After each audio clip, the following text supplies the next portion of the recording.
Estamos de regreso en Agenda Pública, conversaciones de actualidad, y ahora vamos a hablar con Iris Morales. Ella es psicóloga infanto-juvenil, también es magíster en psicología clínica infanto-juvenil, con quien vamos a abordar distintas temáticas, pero básicamente centrada en lo que son las enfermedades mentales de los menores y adolescentes de nuestro país. Iris, bienvenida y gracias por la invitación a nuestro programa. Bueno, muchas gracias a ustedes por haberme invitado. Vamos inmediatamente, Iris, a conversar de algunos de los temas que entiendo tú has estado trabajando intensamente en tu vida profesional, que tiene que ver con los trastornos conductuales, agresividad de los niños, tal vez con los trastornos más duros. ¿Cómo se visualiza eso en la sociedad chilena hoy día, en el tiempo? Hoy día estamos con mayor cantidad de trastornos conductuales graves en los niños, en las niñas. La cifra similar a la que podríamos encontrar con otros países de la región, de América Latina. Es preocupante, es alarmante. Cuéntanos un poquito cuál es tu experiencia. Muy bien. Primero quisiera establecer tres cosas antes de iniciar la conversación.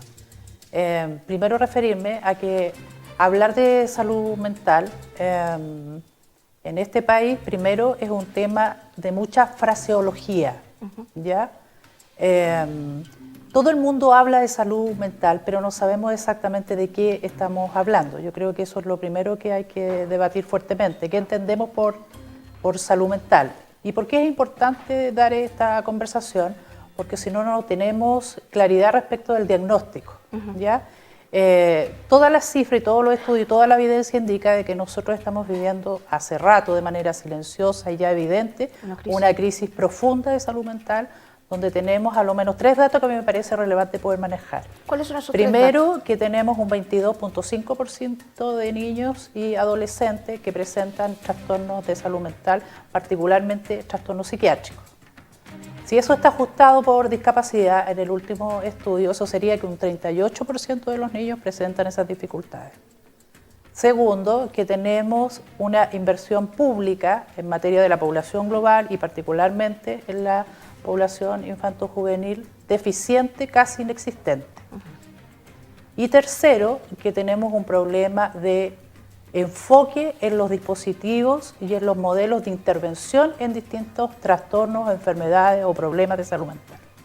Yo diría que se ha conversado mucho respecto de que hay dificultades, hay déficit, hay una complejidad cada vez mayor de los niños y los adolescentes en esta materia, pero yo creo que el diagnóstico todavía no está claro. ¿Cuáles son las patologías más prevalentes que existen hoy?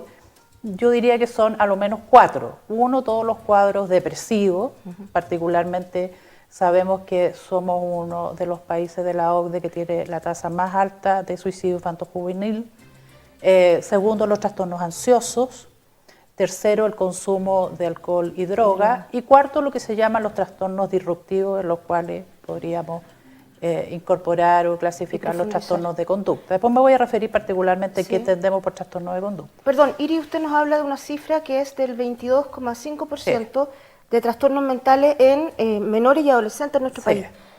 Para ustedes como especialistas, ¿qué tan complejo y qué tan grave a lo mejor incluso puede ser esta cifra que a lo mejor una persona que no es muy entendida en el tema podría considerar que es muy alta?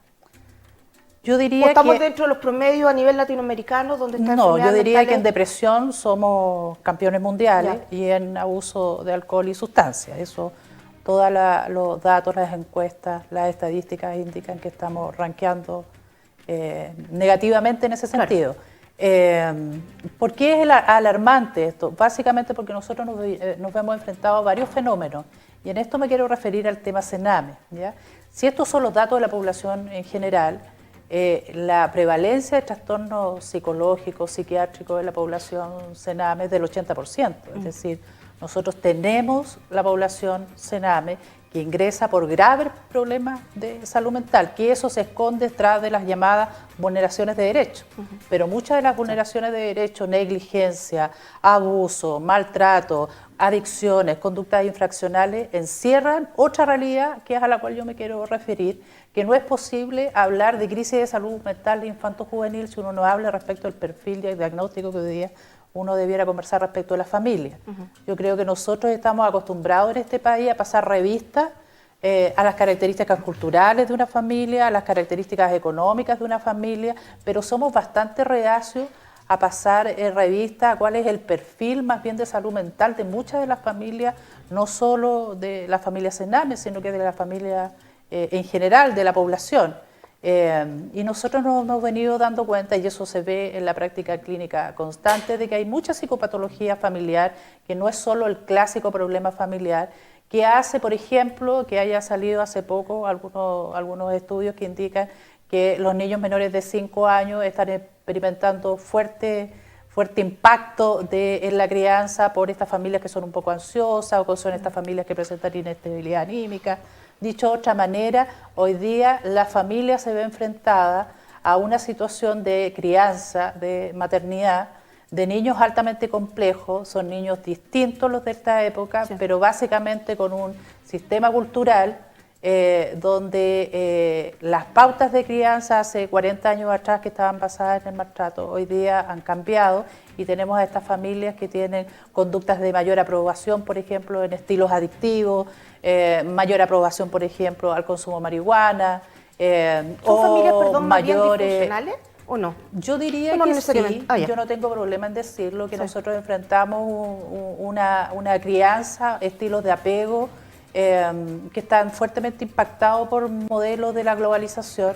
A mí me preocupa mucho, por ejemplo, que detrás de todos estos datos se esconden algunos fenómenos como el consumo de sustancias, como el uso de pantallas, por ejemplo, el uso excesivo del Internet, como el uso de pornografía, por ejemplo, que son fenómenos que están permeando hoy día la construcción psíquica de nuestros niños y la identidad de nuestros adolescentes en familias que vienen con patrones de salud mental bien vulnerables. Entonces, yo creo que todo esto agrava mucho más en cómo poder plantear este tema. Yo creo que hay falta de educación y de psicoeducación, por ejemplo, los medios de comunicación.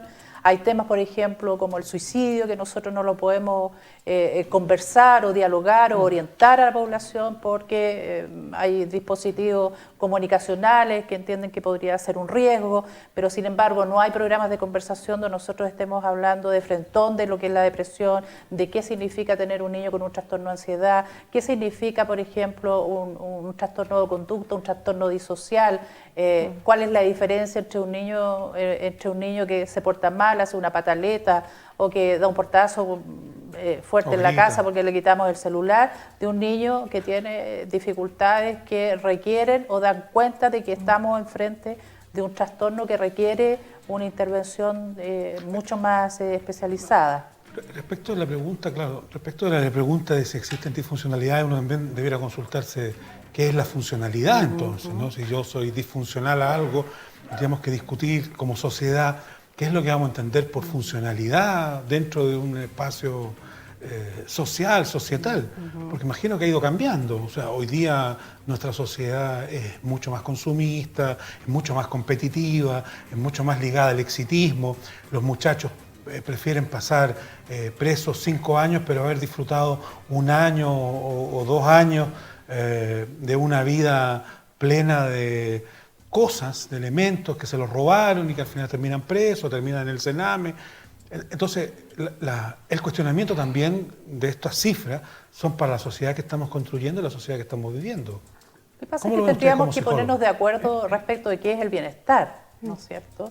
Para poder dar cuenta si la forma, claro, que si la forma de que estamos conviviendo, desde la decisión de tener un hijo, de armar familia, hasta la decisión de cuáles son las autoridades políticas que yo quiero que conduzcan y tomen decisiones respecto del país donde vivo, son las más adecuadas. Entonces, a mí me da la impresión de que la normalidad que estamos viviendo hoy día constituye patrones de perturbación y de alteración del desarrollo de los niños y los adolescentes.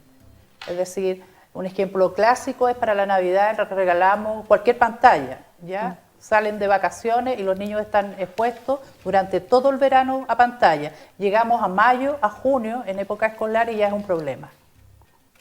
Entonces, creo que no hay la suficiente capacidad todavía para poder entender qué es formar, qué es criar, que es convivir en este rol tan delicado que es ser papá, cuáles son las formas de poner límites, cuáles son las formas de establecer rutinas, cuáles son como los indicadores básicos que todo niño debiera cumplir. Por ejemplo, hay disfuncionalidades que son evidentes, que alteran la salud mental, la mala higiene de sueño, por ejemplo, la adicción a comida, el sedentarismo, toda esta falta de estilos poco saludables que se tiende a normalizar, tiene un impacto directo en la forma en que yo voy construyendo a un ser humano que debiera estar en una etapa de la vida donde desarrolla todas sus capacidades y que debiéramos estar alertas a potenciarlas más que a tenerlo sedentariamente vegetando detrás de objetos o de patrones de consumo que finalmente van a tender a dañarlo. Además tenemos una visión, creo yo, que es fácil entender que yo puedo estar jugando a la pelota y me daño un tobillo o me daño una rodilla o me caigo y se me inflama alguna parte del cuerpo, el hombro, el codo, las manos, entonces tenemos lesiones. Pero pareciera ser que nuestra sociedad y nosotros mismos estamos un poco desconectados o desapegados o distantes de tener una lesión mental. Entonces, cuando hablábamos al inicio de esta conversación de los niños que padecen trastornos, del alto número, yo pensaba en las pocas veces que nosotros cuando vamos como niños a atendernos a los sistemas de salud, cualesquiera que sean, tenemos atención en salud mental.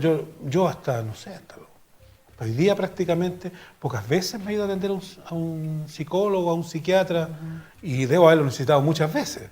Uno tiende a pasar esta crisis solo cuando el niño es mucho peor.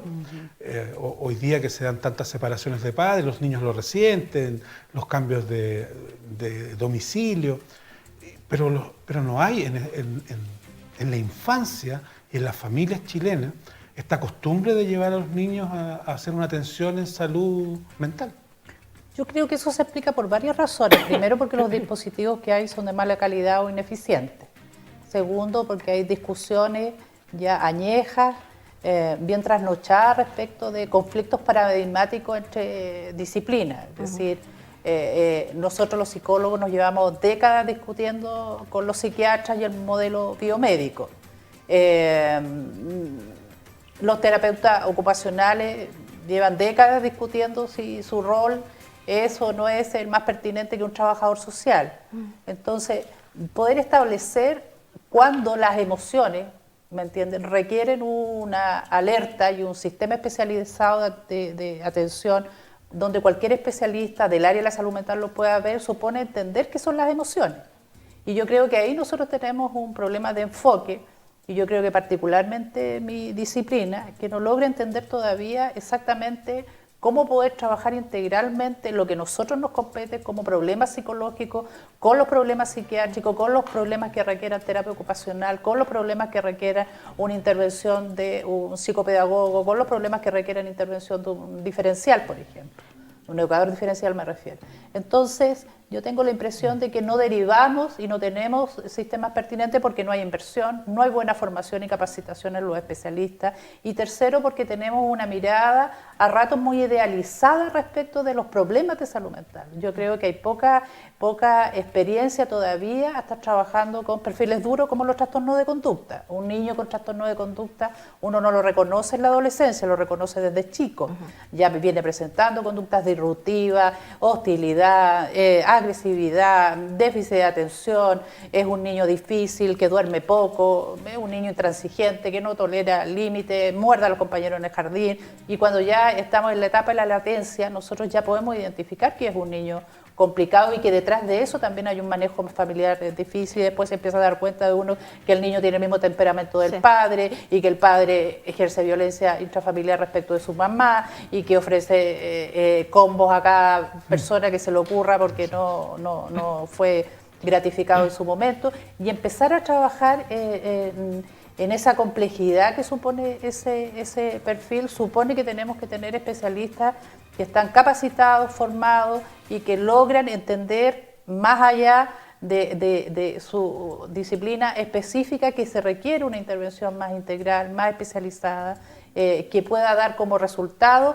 esto que conversábamos, que el bienestar sea una herramienta que permita que es un niño integrado, sano, que puede desarrollar sus potencialidades, que es un niño que aporta a un sistema social, que establece lazos comunitarios, va a la iglesia, juega fútbol, voleibol, anda en patines, que efectivamente puede desarrollar sus habilidades artísticas desde el graffiti pasando por el cómics, pero nosotros no estamos ofertando, comillas, un modelo de sociedad que tienda a la construcción de ese tipo de niños. A eso me referían inicialmente, de que hay frases, que son frases tales como los niños primero, frases tales como los crímenes horrendos de los niños en Sename, pero en la práctica intervenir con niños de alta complejidad requiere y exige que haya un nivel de competencia y de exhaustividad en la intervención que no es flor de un día, requiere inversión, requiere capacitación,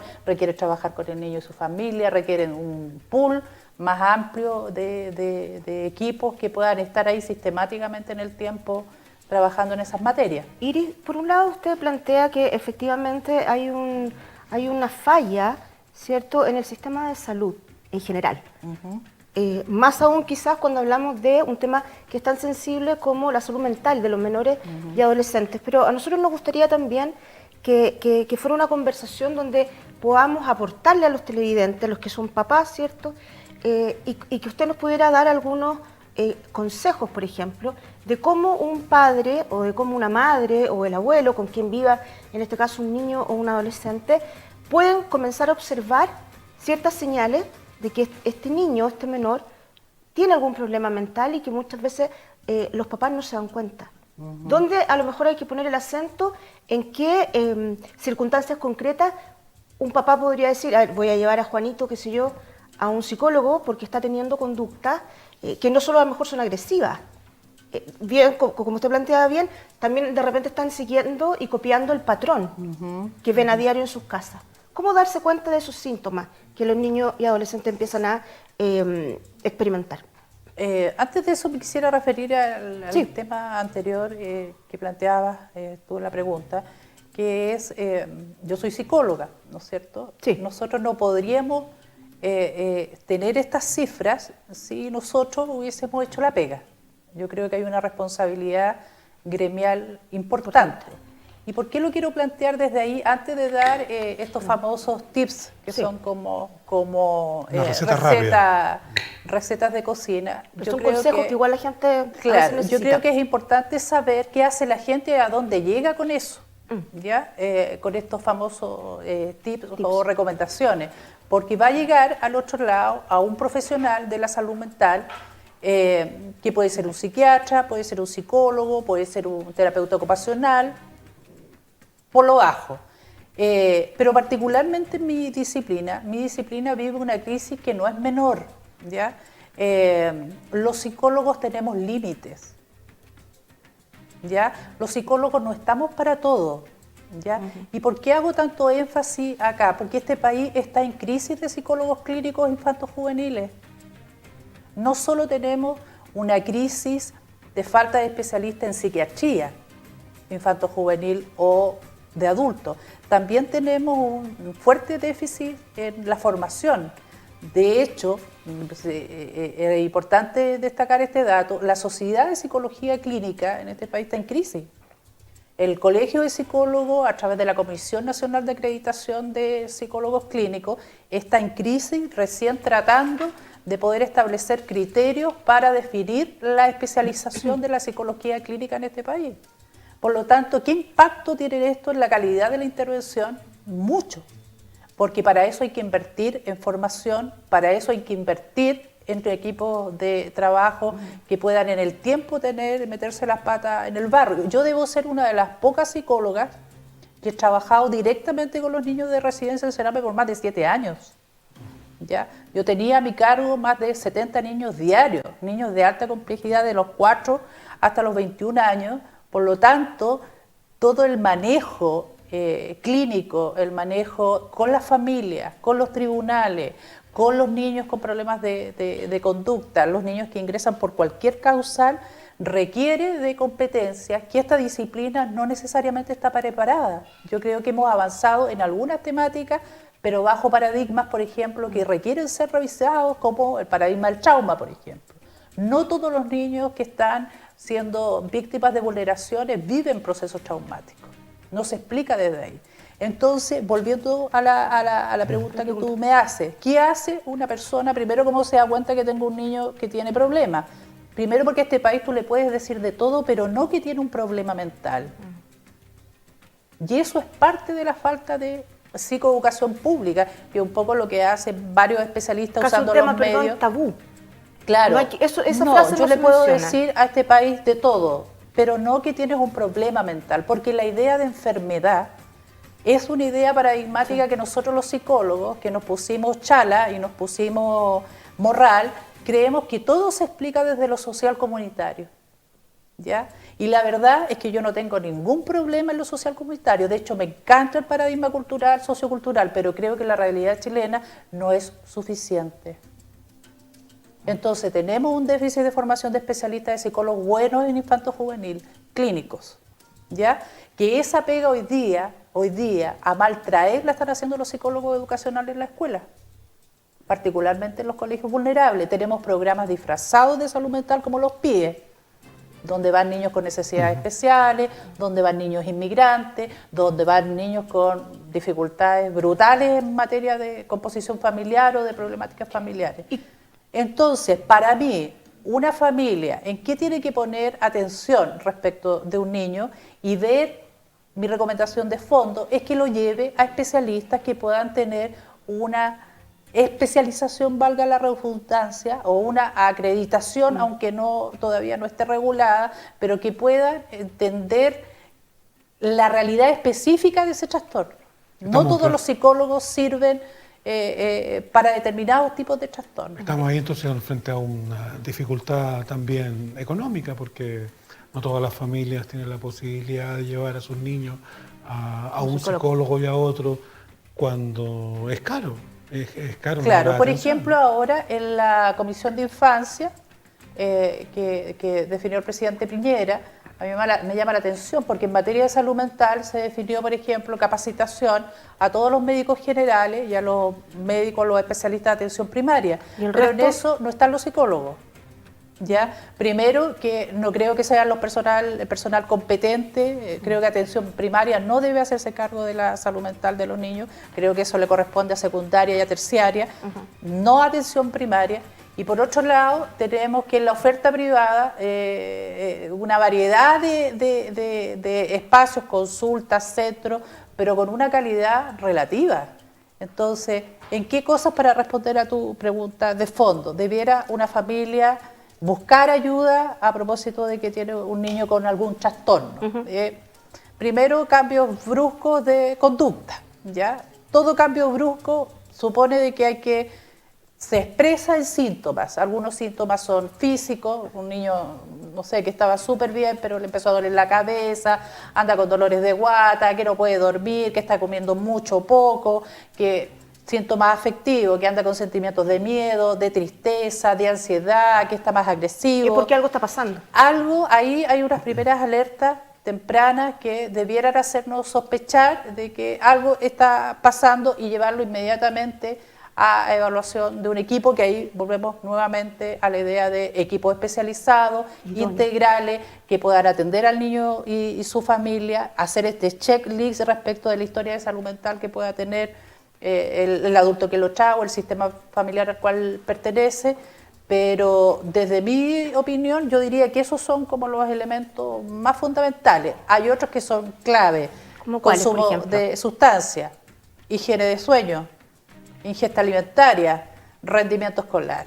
Yo creo que si además de estos cambios de conducta se nota que hay una alteración en las actividades cotidianas que el niño antes hacía y ahora dejó de hacer, o no está haciendo con la eficacia propia de su etapa de desarrollo, ya sea en el colegio o en la casa, debiera alertarnos a poder consultar.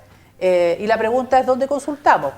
O en la red pública, que tenemos déficit, o en la red privada, que tenemos una inexpertise claustrada en 4 paredes, que tiene poca visibilidad y que tampoco podemos estar mirando tan certeramente cuál es el trabajo que están haciendo con los Y con niños. precios muy distintos también en el Ahora sector privado. me gustaría preguntarte, que nos pudieras ilustrar desde tu experiencia un poco la diferencia de edades y los análisis que ustedes hacen o de modelos respecto de distintas edades en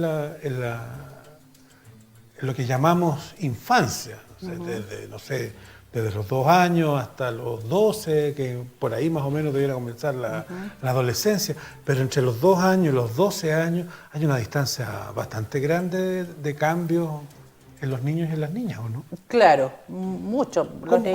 ¿Cómo harías tú una diferenciación, por ejemplo, en esa etapa, desde que es niño, que comienza a qué edad? ¿A los 0 años? Claro, hasta los 5 años, hasta el preescolar, podemos cortarlo ahí. Y ahí la característica central es el juego. Dime cómo juegas y te diré quién eres. El modelo de juego que utilizas. El modelo de juego. Si el ¿Están juego muy es sexualizados los rígido, niños hoy día? yo diría que sí, pero tiene que ver con la oferta cultural y la intoxicación además de toda la tecnología asiática. Pues, si los niños hoy día se creen anime, ¿no es cierto? Se creen otaku. Los videojuegos hoy día... pero antes nos creíamos Superman y Spider-Man y hay niños que se tiraban pero por la la ventana. diferencia es que había a lo menos algún sentido colectivo que estaba detrás de Superman. Hoy día la verdad es que con todas que yo soy ofertas... defensor de los animes, por eso salgo. Sí, de hecho, si tú revisas todos los animes, en el fondo la cultura asiática no es otra cosa que un culto al sufrimiento, al sacrificio, a esta cosa relativa donde todos podemos tener todas las identidades que queramos, donde la sexualidad no tiene ningún lugar definido y es una cultura de lo sin límite, es una cultura de lo líquido que llamamos. Y después del juego, ¿qué vendría? Yo diría que lo más importante es la capacidad que pueda tener el niño para situarlo una rutina escolar. Yo diría que ahí lo más importante en la segunda infancia es básicamente el grado de adaptabilidad que tenga el sistema escolar y la capacidad que tenga el niño o el adolescente de generar hobbies, A propósito de áreas de adaptabilidad, ¿tú interés. estás de acuerdo con tu experiencia en eliminar las notas y eliminar las tareas de los colegios en esa edad? No, yo creo que el desarrollo cognitivo es fundamental. No, yo no estoy de acuerdo en bajar la calidad académica de los niños. No, yo creo que la verdad es que toda esta oferta del consumo, esta Los falta finlandeses de... dicen que mejora la capacidad. Lo que pasa de es que ellos respuesta. tienen una realidad distinta, ellos tienen metodologías de aula diferentes, pero la verdad es que no podríamos decir que ellos bajan la calidad, no. Pero con el sistema de calificación con nota se estresan. Es que yo diría que la realidad es que los chicos hoy día no están estresados, yo diría que eso es un poco un mito, Ya. Más bien, si tú empiezas a mirar hoy día, los rendimientos de los cabros no están preocupados mucho de estudiar. El colegio se ha transformado en un espacio para ir a socializar, para adquirir hobbies, para tener grupos de interés, que no está mal, pero lo estrictamente cognitivo, la capacidad de pensar, de hacer preguntas, de investigar, ni siquiera podemos decir tan tranquilamente que la tecnología está sirviendo como una herramienta para eso. Yo diría que estamos un poco al debe en materia de estimular efectivamente la capacidad de aprender.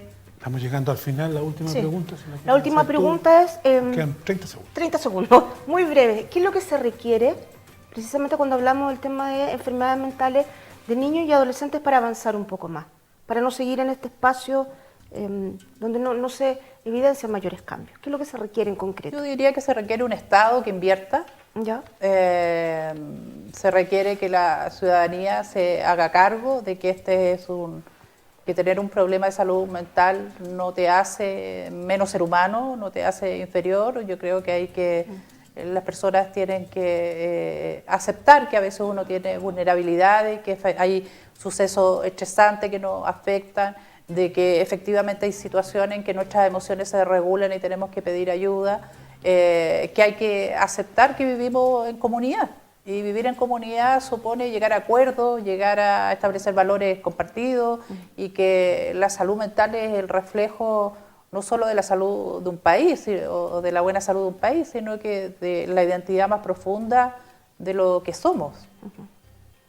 Bien, estamos llegando al final. Te queremos agradecer, Iris, Muchas por gracias estar con nosotros. No nos queremos ir sin decirles que vayan, por favor, a una peluquería que siempre nos acompaña en todos los programas, la peluquería Unisex Sumun, en José Manuel Infante 962. Por mi parte, muchas gracias. Los esperamos el próximo domingo aquí en Agenda Pública junto a mi colega Daisy Castillo. Nos reencontramos la próxima semana y que estén muy bien. Chao, chao. Chao, gracias.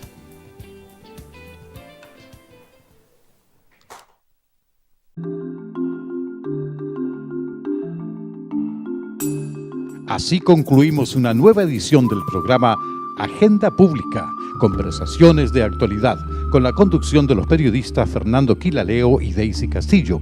Nos encontramos todos los domingos de 12 a 13 horas por las pantallas de TNE Televisión y la producción de Casting TV.